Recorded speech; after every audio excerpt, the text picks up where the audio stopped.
Hitman 2-3, this is Hitman 2. What's the status? Over. 2-3, stand by. Goliath, this is 2 Bravo. Request permission to engage enemy paratroopers and attempt to snatch a grid Papa uniform 259er, 119er. Break. Enemy is unaware of our presence at this time. Over.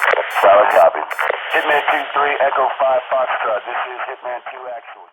Hey, good evening, everybody. This is Ben Powers coming at you from the Commander's Voice. I'm joined today by Mr. Herschel Woody Williams, the last surviving Medal of Honor recipient of the Second World War and a veteran of the Marine Corps and the fight at Iwo Jima. I'm also joined by one of my best friends and my cousin, Lieutenant Colonel retired John Sarno, United States Marine Corps. So, gentlemen, welcome. Thank you for coming on tonight.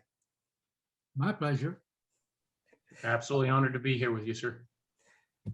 So, Mr. Williams, once again, so thank you very much for agreeing to be on the show tonight. And you got a lot of experiences that I really am looking forward to sharing with my audience. The big question I've got for you to kind of start things off, though, is what motivated you to join the Marine Corps? Was it in response to the United States entering the Second World War, the Japanese attack on Pearl Harbor, or were you inclined to service prior to that time? No, it was the war.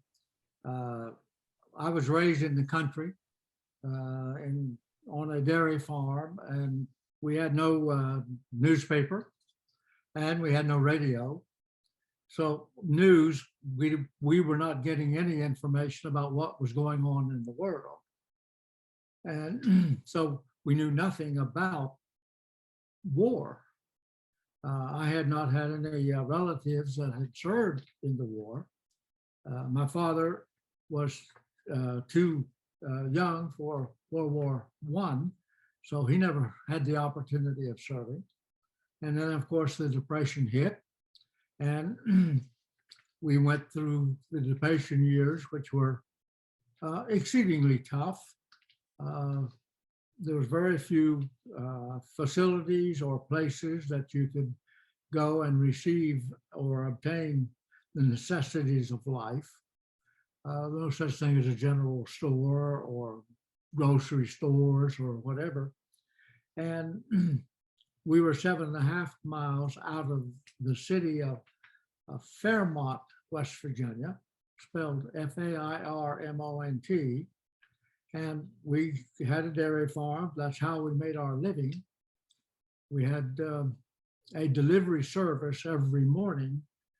And I first started out with a Model T Ford, delivering milk, butter, vegetables, chickens, eggs, whatever people wanted to town, and delivering it house to house. And one neighbor in town would find out that we were available for those kinds of things. So they would leave a message in the neighbor's milk bottle. In those days, everything was placed in glass bottles. And we had to pick up the bottles that we left on one day. We'd pick them up the next day, take them back to the farm, sterilize them, and reuse them over and over and over again. And that's how the route was actually built up that provided us our living. There was no other income available except what you made for yourself. There was no such thing as welfare or assistance by the government in any way. So you either made it or you did without it, one or the other, no question. So that's how I was raised, and we were of a large family. There were actually 11 in my family. I was the last of the kids to come along. Unfortunately, the flu hit, of course, 1918-19. We lost some of our brothers and sisters in that epidemic. And so only 4 boys and 1 girl out of the 11 actually reached adulthood.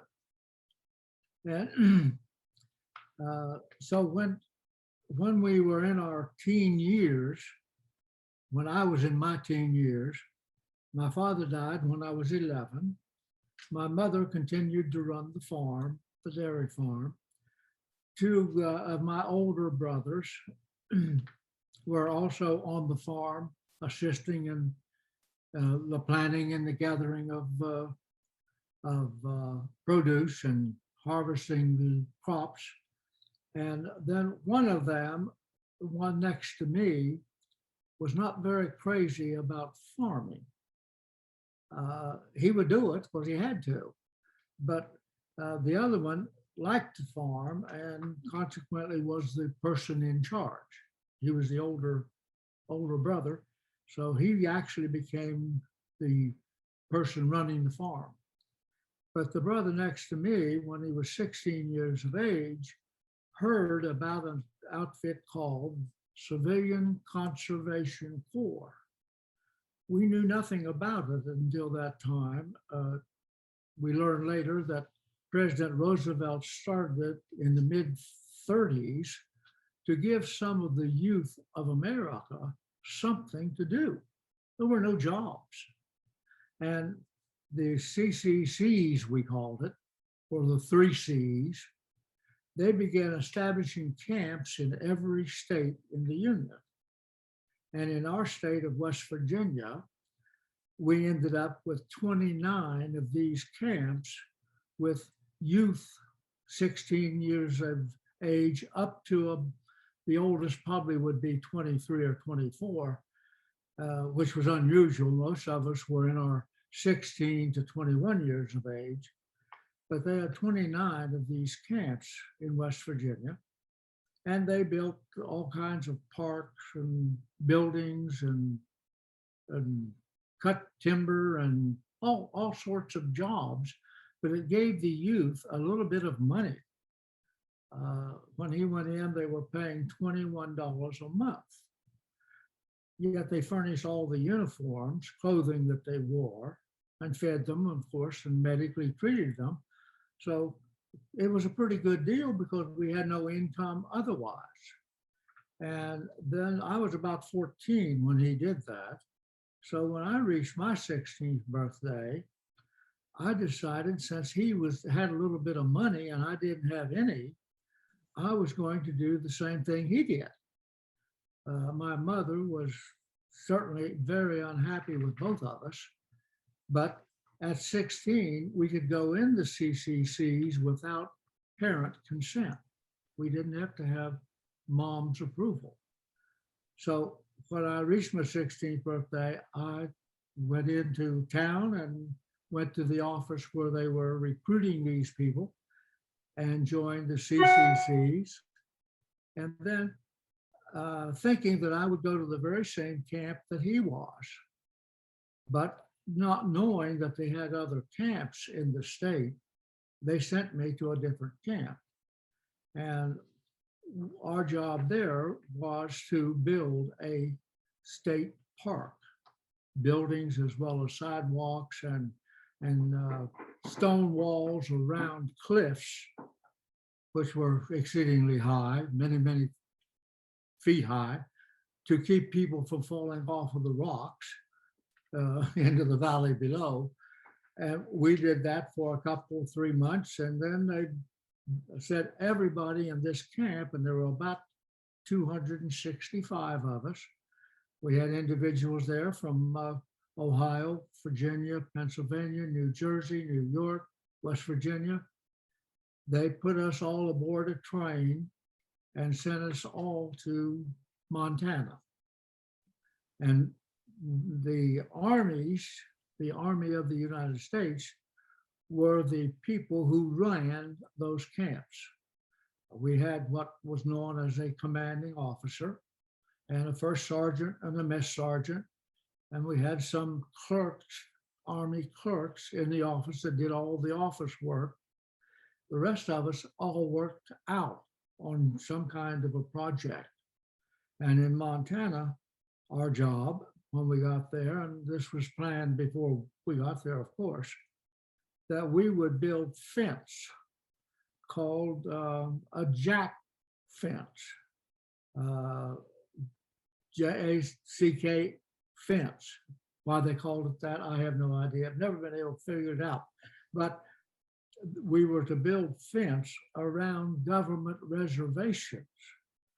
Those reservations, government property, had been leased by the cattle people and the sheep people to use as their pasture for their herds. And we were building fence to keep those two groups apart because they were not friendly with each other. Yes, sir. One hated the other as bad as the other one did, because the sheep eat grass right down to the roots, which upset the cattle people because that took their pasture away. You know, so we built miles and miles of this fence by cutting pine posts out of the Rockies and peeling them, taking all the bark off of them, boiling them in creosote to give them a longer lifespan, and then put barbed wire on the fence posts in a form of two posts put together to keep the animals separated. And so that's what we were doing. And I'd been there about a year when Pearl Harbor was bombed. None of us, I don't think, in the camp had ever heard of Pearl Harbor, didn't know that we were on the verge of war at all. No information was given to us about the conditions of the country. And on the morning after the bombing of Pearl Harbor, they called all of us out into a formation. Didn't look very military, I don't think, but anyway, they called us all out in a formation, and they had a speaker system. There were 265 or 270 of us in this camp. And that's when they told us that America was going to war. They also told us that if we were over 18 years of age, we could go directly into the Army. We could enlist right there because they did have a commanding officer and people that would take your enlistment. But if you were under 18, and I was, and many of us were, you had to have a parent consent. I knew my mother was not going to consent. I didn't have to ask, I just knew that. So I got my release from the CCCs and was sent back to West Virginia by train. And my intention were, with a little bit of knowledge that I had, was to go into the Marine Corps, not to fight a war, but to preserve my freedom. Yes, sir. And to save my country, or at least help save my country. And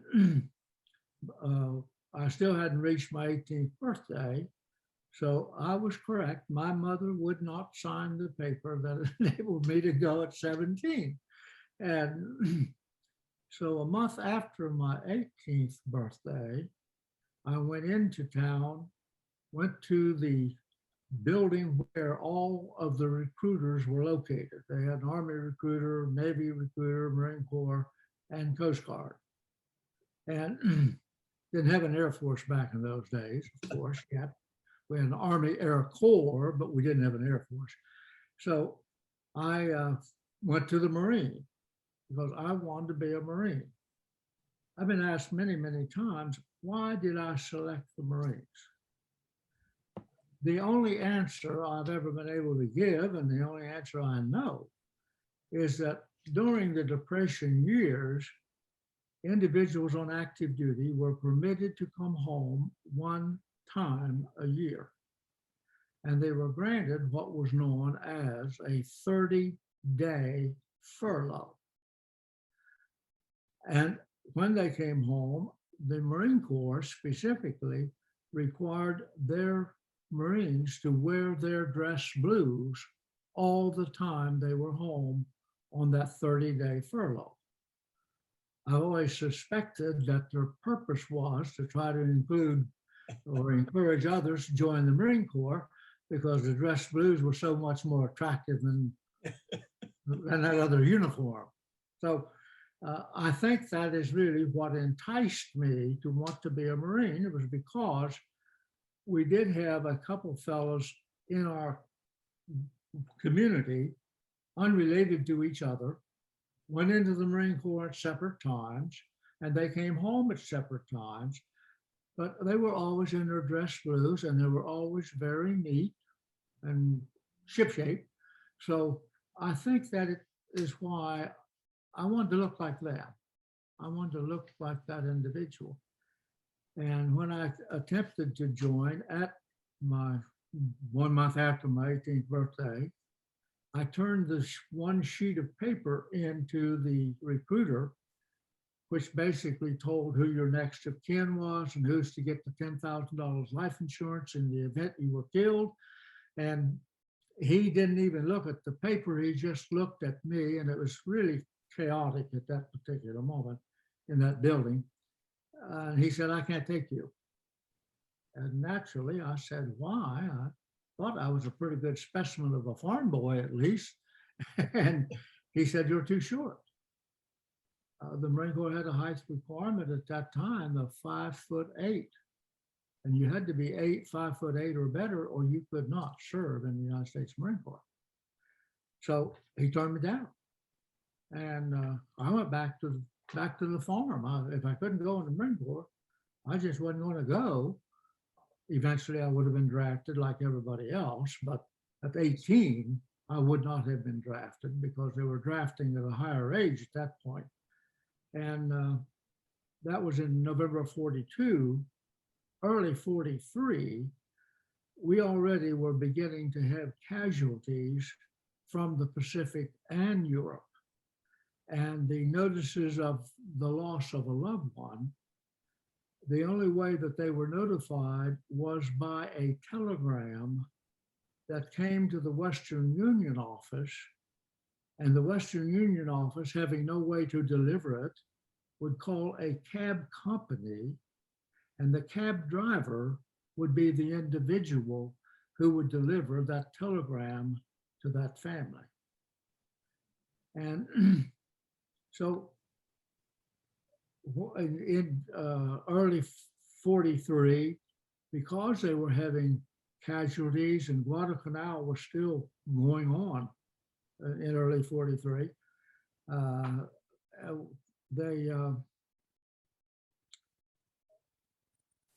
kind of lost my train of thought there. But anyway. I'm assuming they modified the entrance requirements, sir. Yeah, they lowered the height requirement. And that recruiter, I'm sure, had a number of people in our community that did not fit that 5'8". So I wasn't the only one. I'm positive that he came and looked me up on the farm and asked me if I still wanted to go in the Marine Corps, and I said yes. So I went back in, filled out another piece of paper, and I was accepted. But we had a waiting period. We had a 3-month waiting period because there were so many individuals wanting to get into the Marine Corps that they couldn't take everybody. Parris Island was just completely flooded with people. And as a result of that, they began shipping people from the East Coast all the way to the West Coast for boot camp. And I was one of 6 in my state at that particular time that was placed on a what they called a troop train and shipped to San Diego, California for boot camp, which had never been done before, of course. But they continued to do that because Parris Island couldn't find enough drill instructors and housing and facilities to take care of everybody. And following graduation of boot camp, of course, then we went to Camp Pendleton and received more training and then shipped overseas. Yes, sir. So when you got out to San Diego, between growing up as a farm boy, especially as a dairy farmer, I understand that's a tough life, and then a year in the CCC, Were you, did you find boot camp a little bit easier because you were physically hardened and you were used to a tough lifestyle, or was it like a complete culture shock for you? No, I found it a little bit easier. Uh, and it depends on, I guess, how you're raised and what you're taught as you grow up. We were taught very strictly by my dad before he died that when he told you something or asked you to do something, you never said, I don't want to do that, or anything else. You just did it. And you never questioned somebody's authority over you. Yes, sir. I didn't question, after Dad died, I didn't question my brother. He was in charge. So when he told me to do something, I just automatically did it because that's the way I was raised. And so when I got to boot camp and the drill instructor, told us to do something, well, then I want to do it to the very best I can. And I didn't think anything about it. It was just part of my upbringing. Yes. So I had no difficulty in boot camp at all. In fact, some of it I really enjoyed because it was challenging, things that I'd never done before. And I felt good the fact that I could do things that had never crossed my path before. And I felt good that I could accomplish that particular thing. Understood, sir. Now, John and I are both veterans of Iraq and Afghanistan. We're not trying to compare that to your service at all, though. But I do understand that when you go into active service and you're in a hostile fire environment, it's different than training. But that being said, how well prepared do you think the Corps trained y'all to be that when you got into combat? I understand nothing can prepare you for the overall shock, but do you feel they did the best they could short of putting you into the line to get you ready to go? Absolutely. And I think we were fortunate in my platoon. We had 65 recruits in our platoon. And I feel we were fortunate in that we had 3 drill instructors, and 2 of those individuals had already been overseas. And now we're talking about, I didn't get to boot camp until May of 1943. And so 2 of these individuals had been involved in some form of combat in the South Pacific. And they had knowledge that the average Marine drill instructor who had never been overseas didn't have. So I feel that we were fortunate in that they could teach us things that the others couldn't, simply because of their past experience. No, understood, sir. So then once you graduated from boot camp and reported to Camp Pendleton, did most of your recruit training platoon go en masse to fill out the levy to build a new organization, or did you report to Pendleton as an individual replacement? How was your unit formed to get ready to go overseas? Well, when we got to Pendleton, of course, we were put in platoons, which is normal. So, and of course, we had 3 platoons, and that's where they really conditioned us for marching. In boot camp, we do an awful lot of things, of course, but most of us had never been on a 20-mile hike with a full pack. But that was one of the very early things that we did at Camp Pendleton. And we would go on these conditional hikes very frequently because they were really conditioning us for the long time endurance. Yes, sir. One morning we knew, they told us the evening before or the day before, we're going on a 10-mile hike tomorrow, and with just top pack. We didn't have to take double packs, but we're going on this 10-mile hike. The next morning when I awakened, I was sick. I really was sick. I had a temperature. I knew I had a temperature. I didn't know what it was, and I wasn't going to tell anybody that I was sick because I wouldn't be able to go with my platoon, and I felt it was important that I do that. So we went out and got formed up and started our 10-mile hike. Well, you get a break every 10 minutes. They called it a smoke break. Many individuals who had never smoked in their life began smoking, because if you didn't smoke, that gunnery sergeant is going to find something for you to do. So if you smoked, then you got a 10-minute smoke break. So I smoked anyway, so it didn't affect me, but many of them it did. But we got out at noon. We had the chow break at noon, and I just barely made to the area where we were breaking for chow, and I passed out. And they called the corpsman, and he examined me, took my temperature, and I was running about 105 at that point. So they loaded me in an ambulance and rushed me back to the base hospital. The only time in my life I've ever been placed in ice, but they put me in the hospital and then put ice around me to get my temperature down real quick. And I thought I was going to freeze to death, but they knew what they were doing. I didn't. But finally, they got me my temperature down and put me on a medication. And the doctor came in and said, "We're going to have to remove your tonsils." And the evening before, or that day, and I'm not sure now which place, one of the fellows from the platoon, he and I had become good friends. His name was also Williams, by the way, and he was from Tennessee. And he came to see me to tell me that they are shipping out. They had already been told, we're going to ship out on a ship.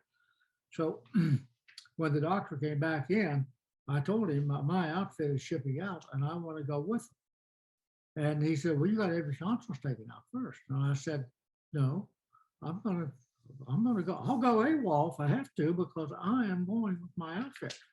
And he said, well, I'll tell you what I'll do. I'll give you a slip of paper that says you need to have your tonsils removed. When you get aboard ship, you turn it in to the medical people and they'll remove your tonsils while you're aboard ship. And so he wrote out the prescription. I don't know what happened to the prescription. I still have my tonsils. That's the most Marine Corps story I've ever heard. So, but I healed. I got okay. Sir, you said one thing earlier, and I realize at least the old movies make it seem like everybody was a smoker back then, but you were being trained as a flamethrower man and a demolition man. How did that mix with smoking? That sounds like a really dangerous thing to be mixing up at the time. No. Well, of course, when we got overseas, we shipped out from San Diego, and we landed first at an island called New Caledonia. And it was a replacement center or receiving center where they would ship the Marines and hold them there until they could send them or get them organized and send them to the Marine units that were already in combat. In fact, when we got to New Caledonia, the Marines that had been 3rd Marine Division that had been sent to Australia now was fighting on Bougainville. And so our group, there was a large number of us, put aboard ship and shipped to Guadalcanal to give us all of the paraphernalia, weapons, and preparation for combat, that we were to go join the 3rd Marine Division on Bougainville to fill in the vacancies that they had lost, wounded, and killed. But before they could get us organized and give us all the equipment we needed, this was in December 43, they secured the island of Bougainville, and the Army took over the occupation of the island, and the 3rd Marine Division came to Guadalcanal. And that's where I joined the 3rd Marine Division. And all of us that had been scheduled to go to Bougainville became members of the 3rd Marines. And it was in January of 1944 we're still training. We're still trying to learn how to fight in the jungle, because as far as we knew, we'd be in jungle wherever we went. And one day, these huge wooden boxes came in. They were about 4 or 5 feet tall and 4 foot square, and they were made out of wood. And you couldn't really tell what was in the box. But we got a number of those into the company, and of course, everybody wondered what was in them. So we began breaking them open to see what was in them, and they were flamethrowers. None of us had ever heard of it. None of us certainly had never seen one. So with the flamethrower, and when we got it out, really nobody knew what in the world you're going to do with this thing. How does it work? So they had a manual with it that gave us all the parts numbers and how to take it apart and put it together and all that, but no instructions of how do you use it in combat. We assumed it was a combat weapon. So, but they told us how much fuel that it would hold, 4.5 gallons of fuel, but it really didn't tell us what kind of fuel to use, except with each flamethrower was a packet, a cellophane packet that had a powder in it, and it was called a phosphorus powder. When you looked at it, you could see little shiny things in it, and the instructions on the cellophane said that this is to be mixed with gasoline to form a gel, and that would be your fuel. We did what the book said, of course. And, we mixed it up, and we were using 82 octane gasoline, which is what we run our Jeeps on, our trucks on. And we'd use 4.5 gallons of octane of gasoline, and then put this powder in it and stir it. We'd do that in a bucket, we'd stir it, and it would turn into a real sticky gel. If you got it on you, it would burn. And and it told us how much pressure to put in the air tank on the flamethrower to force the fuel out. 1700 PSI. I remember that very, very well. And so we used air tanks to put the air in the tank on the flamethrower. And then we went out into the field, the vacant field, and began practicing with the thing, because there were no instructions how to use it or anything like that. So we began to develop our own system. We had a gunnery sergeant who was what we called, and I guess they're still called if they were living, a China Marine. He had been in Peking, China in the mid-30s. He'd gone into the Marine Corps in about 32 or 33. And then when the war came along, he was assigned to the 3rd Marine Division. And he was our gunnery sergeant. So one of the toughest Marines I've ever served under. So we would go out in the field and practice. We'd set up a pile of logs or anything else that we could shoot at. And we were shooting primarily like you would shoot a rifle. You have a gun, you have a flamethrower gun. One releases the flame or sets a match on fire to get a flame, and the other handle releases the fuel that goes through this flame, which sets the fuel on fire. Yes, sir. And of course, we learned to do that, and but we were firing it like a rifle into the air, like a body height type thing, like you would fire a rifle. So if you had any wind resistance at all, it wouldn't go anywhere. In fact, it'd backfire on you. I lost some eyebrows and, and hair on my arms, and you know, you learn pretty quickly that hey, it's not a good idea to fire into the wind because you're the guy that gets the flame back, you know. But we finally developed a system where, and it was his idea, not mine, that we would fire about a 4-second burst of fuel through this flame and into the ground about 15 yards in front of us, and it would form a huge orange ball, just a huge orange flame that would roll like a ball. And you could roll that flame on the ground and get more distance out of it than you could if you shot it into the air. Because the air resistance would stop it. When it was rolling on the ground, the air resistance didn't do that. So that's how we finally learned how to use the weapon.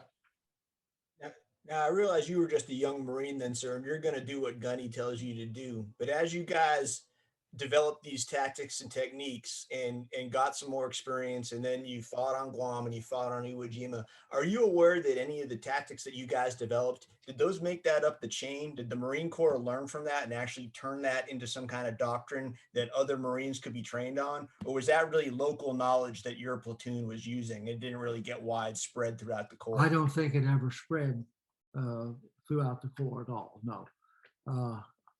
I have seen a few videos or films that individuals firing a flamethrower, they were not firing it into the ground and rolling it. They were firing it straight into the target. Most of them, if you were close enough to a cave, and there were a lot of caves on Iwo Jima, a lot of pillboxes on Iwo Jima. If you were close enough to a cave, you could get the flame directly in the mouth of the cave. But a pillbox, I found that it paid to put it on the ground and roll it to the pillbox rather than try to shoot it into the pillbox. Yes, sir. And so that proved effective in combat too. Once you got to Guam and got to Iwo, it was working the way it was working in training. Yeah. We never used the flamethrower on Guam. We really that's consistently all the time we were on Guam. So Guam had so much coral rock that it was almost impossible to dig caves. And we're in the jungle most of the time, so pillboxes weren't built within the jungle. They had enough cover as it was. They could camouflage themselves in trees and every which way you could think of, and you didn't even know they were present until it was zapped. Somebody just got zapped and you wonder where it came from. So, but on Iwo, there was no jungle, no trees, nothing except barren land. So they worked much more effectively on Iwo than they would have been on Guam. Did you guys have enough intelligence and information before you went into Guam to know you don't even bring the flamethrowers? Or did you hit the beach with them and then realize quickly, hey, we don't need these, so you ground them and turned into a rifleman? Once we got off of the boats that we had at Guam were still the old pointed nose boats. We did not yet have the Higgins boat. We did have the Higgins boat at Iwo, but we once we got off of the boat ashore and they began unloading the supplies, of course our flamethrowers were part of that. So for the first couple of days or so, I carried a flamethrower on Guam, and I had an assistant who carried everything else that I had to have, my bedroll, my pack, and my extra grenades and and ammunition and whatever. But after 2 or 3 days, we decided there's no place the flamethrowers going to be effective because there were no caves, and the shrubbery was very low. wasn't real thick. So we just abandoned the flamethrower. Understood, sir. So, and then you guys secure Guam, you move on, and we're rolling into 1945 now. And I know my listeners are, everyone wants to hear about Iwo Jima. My question there, sir, is that in my understanding of the battle, the Japanese kind of altered their tactics at that point, and the initial landings were not the opposed landings that you see in the movies. And you guys actually made some initial progress because the main line of resistance was further in. Did you experience that, or was it more you guys were met right at the waterline when you landed? Well, of course, we have to remember that the 3rd Marine Division, of the 3 divisions involved, 4th, 5th, and the 3rd. And the 4th and 5th were designated as the 2 divisions to hit the beach first. That was their assignment. We were a reserve division. 3rd was just, in the event they needed more Marines, we were aboard ship way out in the ocean, couldn't see anything, couldn't hear anything, didn't know what was going on at all on Iwo, but we were there in the event they would need more Marines. That was the second time that we did that.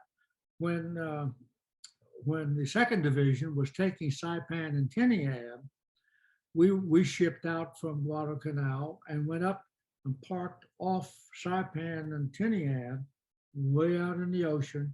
We could hear explosions, but we couldn't see anything. And we sat there for several days waiting to see if they needed more help on the island. Eventually, they decided they did not need the 3rd for Saipan and Tinian.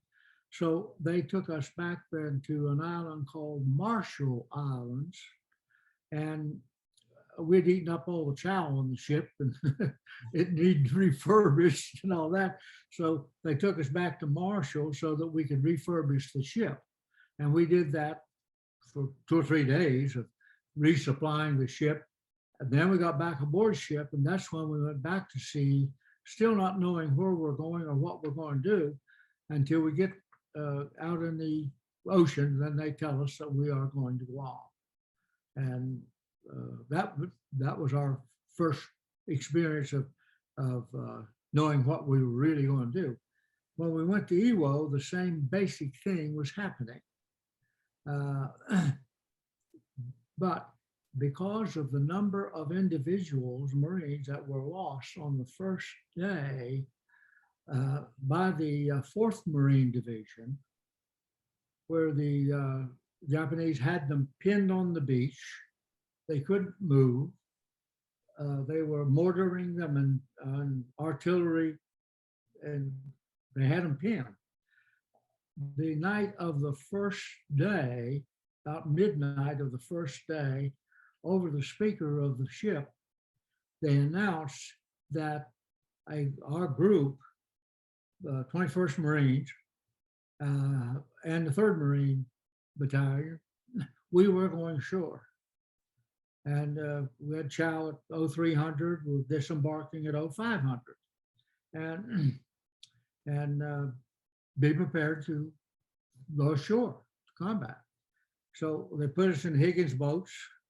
We had to go down the rope ladders to get into the Higgins boats.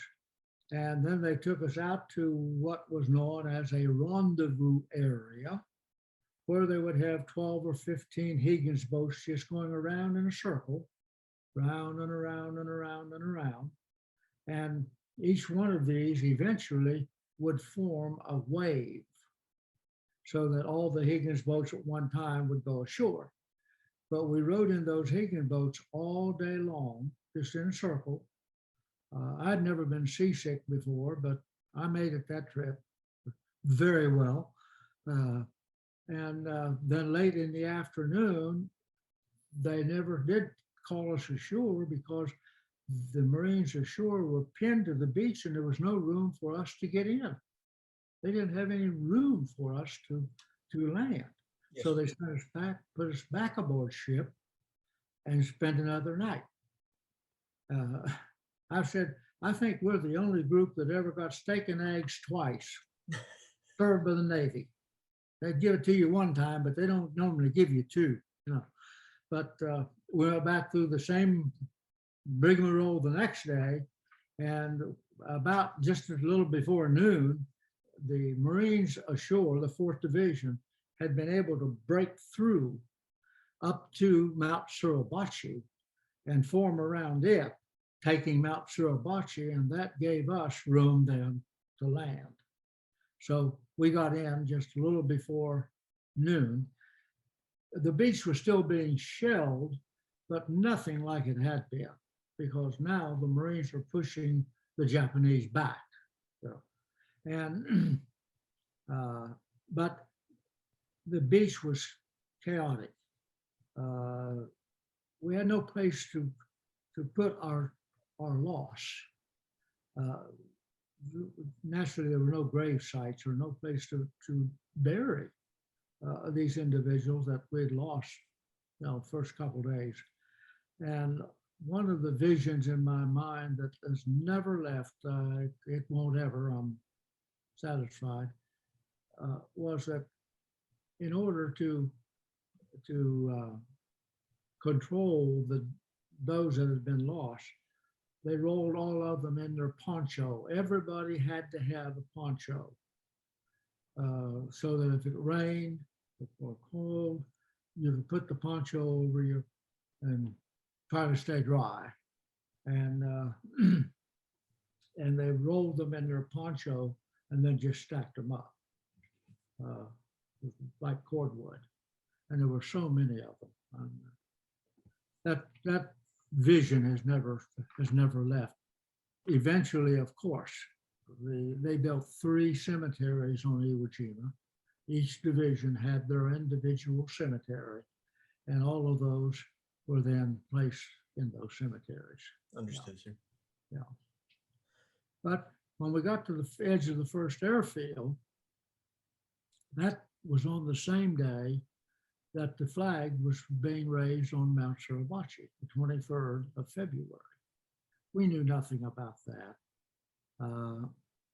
The only knowledge that came to me was we were right along the edge of the first airfield, and our assignment had already been given to us that we were to cross the airfield and attack the pillboxes on the other side. Yes, sir. They had built numerous pillboxes to protect the airfield. And to give the listeners a little context, sir, so it's the 23rd of February now, and you guys landed initially, your platoon, you landed on the 21st, correct? Yeah. You said you've been on the island for about 48 hours now when we're at this point in time. Right. Yeah. And I'm trying to dig a hole, I guess, but I'm trying to get low enough in the ground for some protection. And I hear these Marines around me yelling something about a flag. And then I look up and some of them are firing their M1s into the air. And I have my back to Mount Suribachi. I had no idea what was going on in that area. So they're all looking to Mount Suribachi. So naturally I get up to look also, you know. And when I did, the flag, the second flag, had just reached its peak on the pole, and the wind had caught it, and it was just standing straight out like a stiff as a board. And so what I do?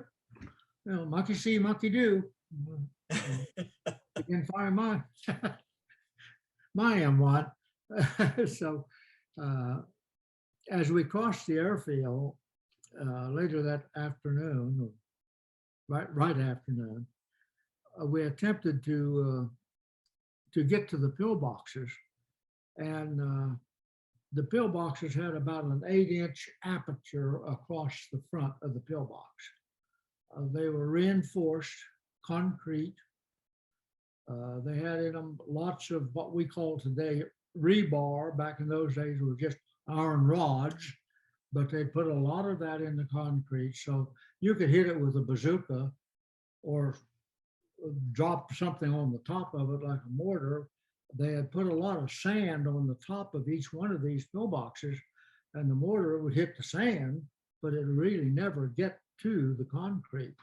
And so as we would jump up and try to move forward, we're in the open field. We have no protection at all except trying to find a hole that we can get into where something had been dug out or a piece of artillery had hit or whatever. And so they were just annihilating us. And we made several attempts to try to advance, and we'd lose so many Marines, we'd have to back off. And finally, the company commander, Captain Donald Beck, called us, took us offline, brought us back offline, because we were making no progress, absolutely. And he called for a meeting at that point of all NCOs. And I was a corporal, so I was not classified as an NCO. You had to be sergeant or better to be an NCO. And my particular job had been, I had 6 Marines in this, what they called Special Weapons Unit. I don't think we ever had an official MOS at all. It was just a group. Yeah. But there were 6 Marines plus myself plus the gunnery sergeant that we formed this Special Weapons Unit. And each one of us, of the 7, we had been trained to not only operate the flamethrower, but also to do demolition. We were doing demolition basically with TNT. And when we got to Iwo, they finally came out with the composition C2, which is kind of a putty thing, but it was 1 pound bars. And there were 8 of these bars in a satchel, and called composition C2. And it was so much more handy or convenient to use than 1/4 pound blocks of TNT. And so my job was to of the 6 Marines, they still were riflemen. And until they were needed as a demolition person or a flamethrower person, they were a rifleman. So they were serving in the platoon just like everybody else. But if the platoon leader or the commanding officer said, we need somebody to seal a cave or burn out a pillbox, then whatever company they were in or whatever platoon they were in, that individual would get the assignment. It would be his job to go get a flamethrower, and we serviced about 48 of them before we left Guam. They were ready to go. All you had to do was pick them up, strap them on, and take off. They would come back to the supply unit and pick up the flamethrower, because you couldn't carry that 70-pound flamethrower all the time. Yes, sir. You make a perfectly good target if you do that. And so you'd use it only when you really needed it, you know. So when the CO called for this meeting, all of the NCOs went to the meeting, and they gathered in a huge shell crater. Whether it was a battle wagon that had blown it out, I don't know. It was a big hole anyway. And I was not going to go because I was not classified as an NCO. My first sergeant looked me up or yelled for me and told me, the CO wants you at this meeting. So I went and gathered down in that shell crater with everybody else. We were below grazing fire, at least. So he's trying to decide, what do we do from here? And of course, it was his decision to make. And those flamethrower operators that I'd had with A, B, and C companies, they no longer existed. Whether they'd been wounded or killed, I had no idea. They just were gone. So I now am the only flamethrower operator in C company. Oh my goodness. So I'm in this hole, and the company commander says to me, do you think you could do something with the flamethrower against these pillboxes? I don't know if those were his words, but paraphrasing, I'm sure. And I have no idea my response. Some of the Marines later, when they were interviewed by correspondents, said that my reply to him was, "I'll try." I don't know whether I said that or not. It was my job. I knew that. And now I'm the only one left.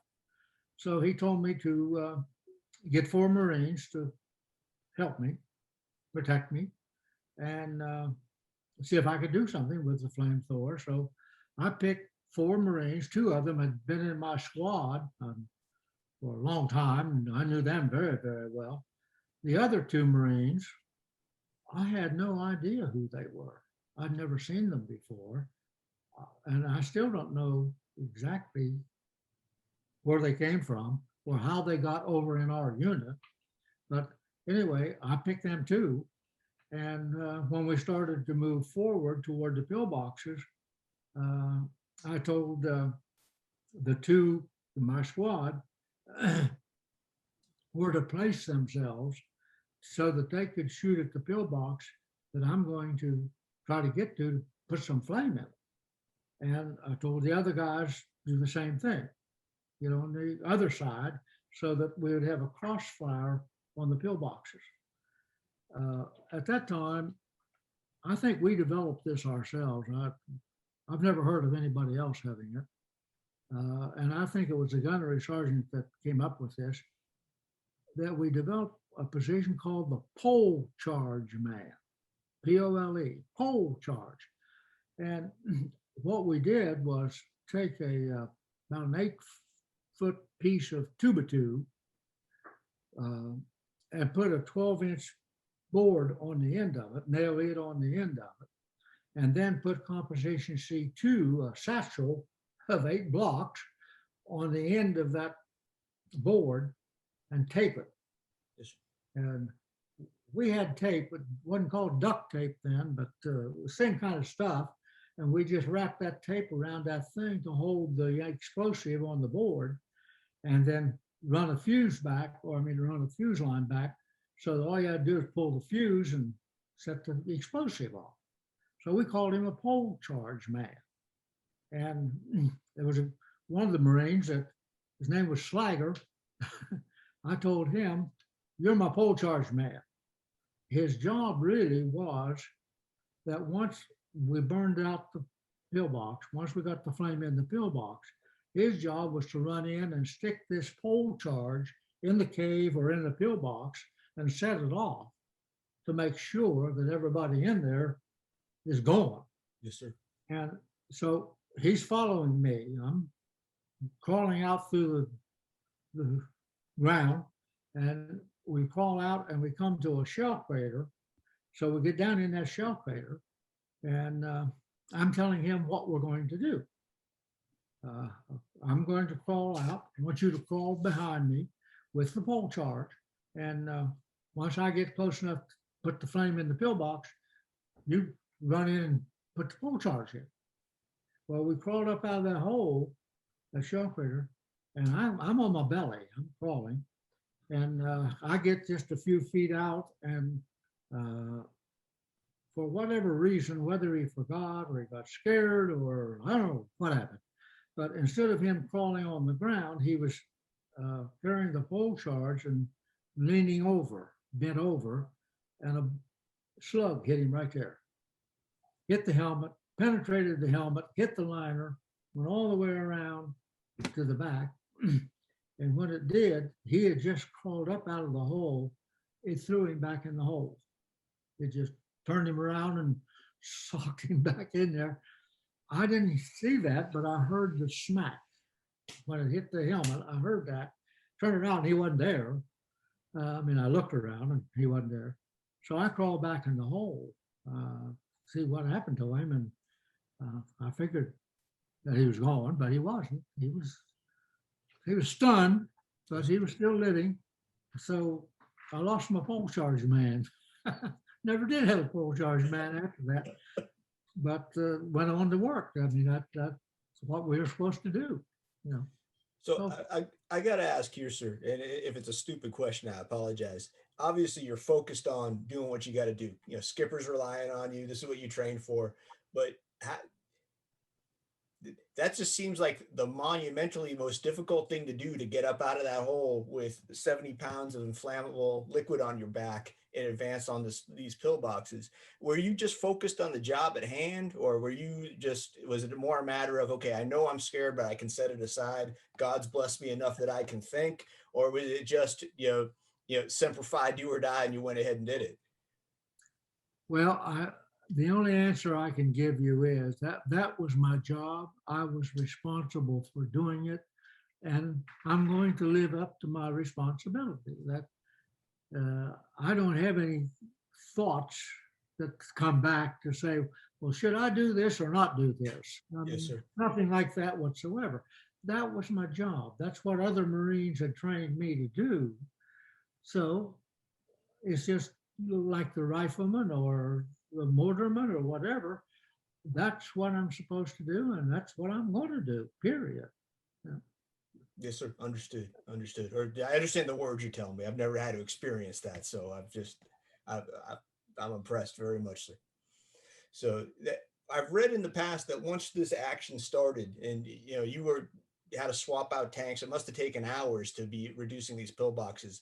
From what I've read, though, and I'm not trying to put words in your mouth, at this point, it kind of gets blurry. I'm told you don't have much of a memory of how the rest of that day went, other than you were really busy.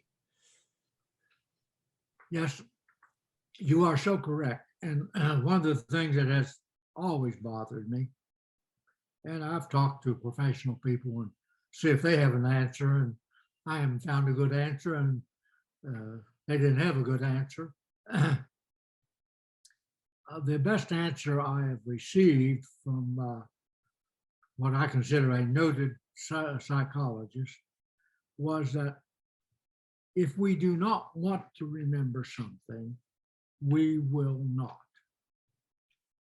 Conversely, if we really want to remember something, then we will use whatever effort we need to remember that particular thing. Yes, sir. One of the things that's bothered me all this many years, 76 years, how did I get the other 5 flamethrowers? They say, and none of this writing is mine. Nobody ever came to me and said, what'd you do? How many flamethrowers did you use? How'd you get your flamethrower? None of that ever happened to me.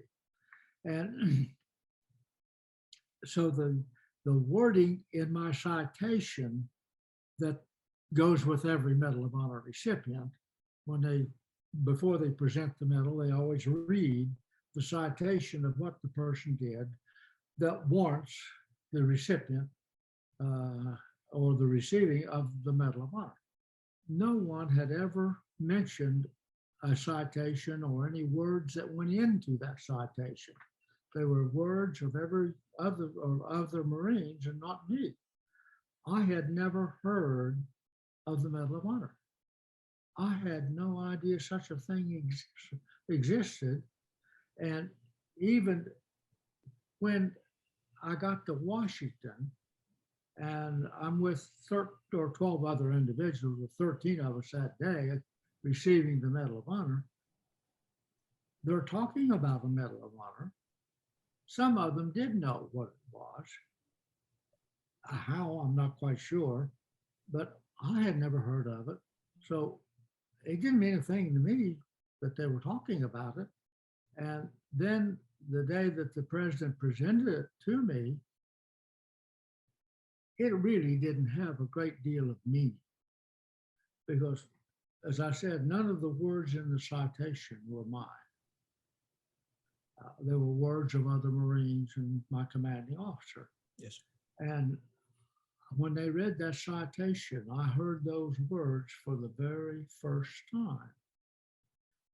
And I remember thinking, where'd that come from? Who said that? having no knowledge of the effect that it was going to have on my life, I didn't know it was going to change my life. As far as I was concerned, I'm going back to the farm and I'll be a farmer. Yes, sir. That's all I knew. There wasn't much call for flamethrower and demolition people in civilian life, so farming is all I knew. I was going to have to go back and do what I knew how to do. But it changed my life completely, and I became a public figure that I never dreamed I would ever be. Yes, sir. So when you were on Iwo Jima, the action for which you received the medal or series of actions took place on the 23rd. I know you fought through at least until early March, and you received a wound in early March. And once you were evacuated from Iwo Jima, that was your last combat, correct, sir, in World War II? And then you returned home in the fall of 45, and then you were called to the White House for the medal ceremony in October. So you had until you got the word, hey, Williams, you're going to the White House. No one had even mentioned this to you. You had no inkling. No, when I was still on Guam, when the war ended, and shortly after the war ended, the first sergeant called me to his office and told me overseas we had 2 pairs of dungarees, we called them, and 1 pair of khaki. We had a khaki shirt, khaki tie, khaki cover, and khaki trousers. So we had 1 set of those, and we had to keep those for Saturday morning inspection. All we had to keep our clothes in was a sea bag. So once you wore them, then you'd have to roll them up, put them in the sea bag. Then before you could wear them again, you'd have to take them out and iron them because they got creases in them, and you're not supposed to have any creases in them, So we had a table built around the tent pole, and we had an iron. So we would, on Friday evening, everybody get their khakis out and iron them up, take all the creases out, and have them ready for the next morning's inspection. And so the first sergeant called me to his office and he said, go iron your khaki and be back here as quickly as you can. You're going to see the general. I'm guessing you're wondering why you were in trouble at this point. That's exactly right. I was petrified. I said, why? What have I done? He said, hell, I don't know. Just go get your khaki. So I ran to my tent, got my khaki out and ironed them up real quick and came back. And of course, I had my tie on and my cover, and I'm ready for inspection. And there was a Jeep waiting for me. And the first sergeant told me, get in that Jeep. Had a Marine PFC driving it. Get in that Jeep. He's going to take you to the general's tent. Well, you follow orders. I went out and got in the Jeep, go to the general's tent. I had never even been in the general's country up there. I didn't know where his tent was or anything about that part of the island. I'd never been there. So when we arrived at his tent, there was his aide, a colonel, was standing outside the tent. And he had a door on his tent. We didn't have any door on our tent, but he did. I guess rank does count, I got out of the Jeep, saluted the colonel, and he told me what to do. He said, take your cover off, hold it in your left hand, make sure the emblem shows. Fold it so that the emblem shows. Walk in, go to his desk, stand at attention until he tells you what to do. Okay. I am scared to death. I don't know why I'm there. I don't know what to expect once I walk in that tent. I walk in, stand at attention. He tells me at ease. So I go at ease and he begins talking. I am so scared. I don't know what he's saying. He finally gets to the point where he says, you are going back to the States and you will be in Washington and your reporting date there is October 3rd. I remember that. He mentioned the Medal of Honor. It didn't register because I'd never heard tell of it. Yes, sir. If he'd said it, didn't mean anything. I've used the example that maybe 15 years ago, if somebody had said to you or others, cyberspace, gigabyte, who would have known what that was? You know, I didn't. So when he told me I was going to get to come home, that's what stuck. Is I get to go home. I've been over there 2.5 years. I'm ready to go home. And so he had my set of orders in a big manila envelope and said, "You're dismissed." So I walked back out and eventually get to Washington. I reported on the 3rd like I was supposed to. I did get home a few days. I got home on the 29th of September and didn't have to be in Washington until the 3rd. So I got a few days at home before I had to be up there. Outstanding, sir. So after everything settled down, you were discharged from the Marine Corps in 45. Did you go back to the farm for a while? No.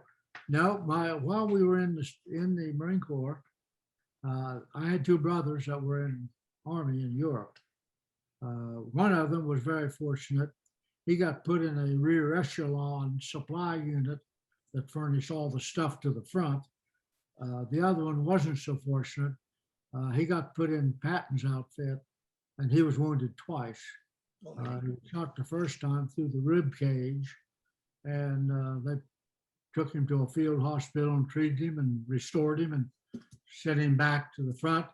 And then the next time he got shot through the shoulder, but it went through the hollow of the shoulder and didn't hit a bone or anything. So they sent him back to another field hospital and treated him. And but he finally had to be hospitalized in a psych hospital, and of course we didn't have any psychiatrists back then. We had some social workers, but nobody knew anything about psychiatry. Yes. I don't think. But they put him in a mental hospital in England, and he didn't get home until December of 1945. He just wasn't in condition.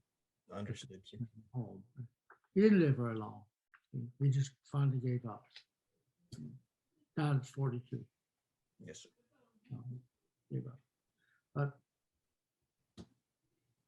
life is life. Okay, anything else? Yes, sir. So I know that you eventually went to work for the Veterans Administration. Is that correct? Yes. And then you re-entered the Corps as in the 50s. I'd like to hear a little bit about how that was. Well, the job with the VA was the best job anybody could possibly have, really, because every day you were in a position that you could assist somebody with something perhaps they would have never received otherwise. And we have to remember that during World War II, those that were lost, their loved ones, their relatives, only had the VA to deal with, because the military, once they sent the telegram to say that the person had been lost, the military severed all relationship with that family. No contact after that at all. Yes. We were the only place for them to go to receive their insurance and burial benefits and whatever. And of course, GI Bill for those who got home was the Veterans Administration, and later changed to the Department of Veterans Affairs, because they finally approved a secretary rather than just a director for VA. And every day you went home feeling good, because somewhere along the way that day, you got to do something for somebody that helped them, that made their world maybe a little better. And so it was a terrific job. It really was. And so many things have resulted as a result of that. You know, I've been so blessed to be put in positions where I would have those opportunities. That's wonderful to hear, sir. We're just about coming up to the end of our time here, sir, but I did have one last question for you. If you had a moment, I'd really like to hear a little bit about the Herschel Woody Williams Medal of Honor Foundation and speaking of helping people and making an impact on folks' lives. Right.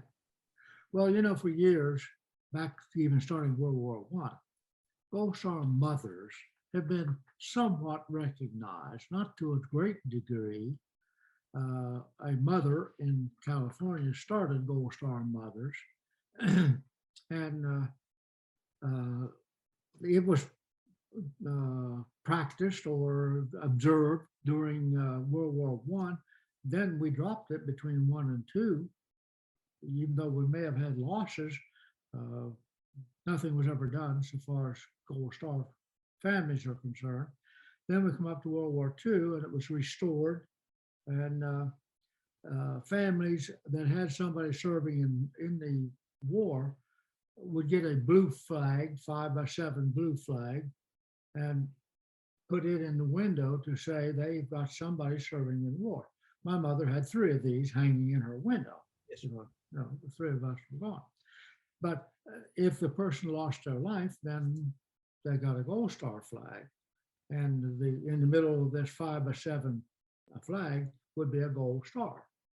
And so Gold Star mothers were somewhat recognized during those periods, but then we dropped it again after World War II. And so during the Korean and the Vietnam, hardly any mention was ever made of Gold Star mothers or families or anybody. And I was one of those, unfortunately. All I knew was Gold Star mothers. I had never given a thought whatsoever to a Gold Star dad. You know, so many of them naturally had a mother and dad. And we recognized the mother as a Gold Star mother, but we never recognized dad as a Gold Star dad. And finally, that dawned on me, simply because a father who lost his son in Afghanistan, the mother was already deceased, and he was the person who got the knock on the door. And that I realized at that point, hey, dads grieve just like everybody else. And the loss is just as severe to him as it is to anybody else. So that's when we decided we needed to do something to recognize the families. Anyone related to that individual has a grieving process. Naturally, the closer relationship is more severe than the distant cousins and whatever. But we decided we needed to do something in our state because we have 11,747 names on a Veterans Memorial on our Capitol grounds of West Virginians who have sacrificed their lives in the military in one way or another. And so we decided we're going to put up a Gold Star Family Memorial Monument to honor the families of those individuals. That's wonderful. So we did the first one on October 2nd, 2013 in a veteran cemetery that was named after a Vietnam veteran that had 7 Purple Hearts, Navy Cross, Bronze Stars running out his. He had a bunch of them. He was Marine Corps for 4 years and went into SEALs, and of course, that's where he ended up in Vietnam. So, but we thought we were done. We did what we were supposed to do in West Virginia, but the son of a father who had lost his life in Vietnam saw it on the internet and decided at Valley Forge, Pennsylvania, we need one of those here, the most patriotic, historical place in our country. Yes, sir. So he formed a committee, raised funds, and that was number 2. Today we are up to 87. That's amazing. Installed and dedicated. in 50 states and 1 territory. We're going to dedicate one in March on Guam. I'm leaving tomorrow morning for Lubbock, Texas, where we will dedicate another one out there. So the communities, the people living in communities where Gold Star families reside, they are the people who are doing this, not me. We're just a cog in the wheel. And that cog enables them to fulfill something that they've never experienced before in their life. That's awesome. Now they have a memorial that represents their loved one. That's fantastic. That's very powerful. That is very powerful. So, sir, thank you so much. Right before we wrap up, I want to turn it over to my good friend, John Sarno. I see he's been listening with a big smile on his face. I know he's been getting a lot out of this, but John, did you have any questions for Mr. Williams, buddy? I've got one, and it kind of wraps it up to today. You talked about when you were 17 years old and wanting to serve the country in one form or another, and went out in the camps and help build the parks and just helping in general with your service. And you couldn't enter. I also had to get my mom to sign my papers when I was 17 as well. But so my cousin and I here have noticed that today's youth, today's 17-year-old, they seem to be searching the wrong places for that inspiration. And you, having been able to live a life of service, what would you, knowing everything you have seen change from when you were 17 to today, what would you leave 17-year-old you today that would inspire the youth of today to go beyond themselves and their tablets and their electronics and do something for others as you have lived your life? Well, first of all, I have always been convinced since I've been old enough to rationalize and evaluate things that we only know what we are taught. Everything I know, somebody else has taught me. And if we don't teach pride, love of country, responsibility, character development, if we don't teach those things to our youth, how are they going to know that serving our country is one of the highest honors they can do as a person? Somehow we must change within America what we are teaching our youth and give them a foundation, as I was given that foundation, to believe in my country, to believe that it is the greatest place on earth, that I have privileges as a free person that no one else on this earth really has. As Americans, we are so blessed to live in a free country with all the advantages that we have. And we must continue to strive so that we will not lose that gift that others have sacrificed to give us, that gift of freedom. That's perfect, sir. Thank you very much. It's been an absolute honor and a privilege to share this evening with you. And I appreciate you, Ben, for inviting me to be here. I'm going to cherish this hour that we've had forever. Thank you. Thank you, Colonel. Appreciate it very much. And what'd you fly, by the way? An H-46 and a V-22 guy. Okay. Well, thank you for your service. Absolutely. Thank you for yours. Thank you. Okay. Yes, sir. Bye-bye. Mr. Williams, thank you so much for being on the show tonight. Everybody, this has been Ben Powers with the Commander's Voice. Our guest tonight has been Mr. Herschel Woody Williams, Medal of Honor recipient from the 3rd Marine Division. And we also have my dear cousin, Lieutenant Colonel retired John Sarno, United States Marine Corps. I can't imagine a high honor to spending this time with you, sir. So thank you very much. I really Thank you, appreciate it. Ken. Bye-bye.